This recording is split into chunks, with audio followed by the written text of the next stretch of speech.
What is the absurd condition? Have you ever felt that strange tension between wanting life to make sense and realizing that it often doesn't? That unsettling feeling is at the heart of what philosophers call the absurd condition. The absurd condition describes the conflict between two fundamental things: the human desire for meaning, order, and purpose, and the silent, indifferent universe that offers no clear answers. We ask big questions. Why are we here? What is the point of suffering? Does anything truly matter? But the universe responds with silence. According to existentialist philosopher Albert Camus, this clash is what creates the absurd. It's important to understand that the absurd is not the same as chaos or nonsense. The world still follows physical laws, and our daily lives have structure. The absurd arises specifically from our expectation that life should have a deeper, ultimate meaning, and the realization that no such guaranteed meaning exists.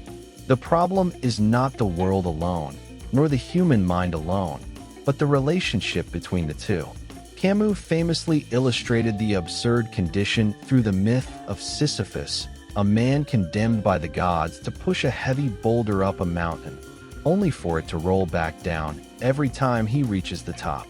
This endless, repetitive task represents human life: routines, struggles, ambitions, and setbacks that seem to lead nowhere. Yet Camus makes a surprising claim. We must imagine Sisyphus happy. Why? Because the moment Sisyphus becomes aware of his condition and still chooses to push the rock, he asserts his freedom. So how should we respond to the absurd condition? Camus rejects both suicide and blind faith as escapes. Suicide, he argues, avoids the problem rather than confronting it.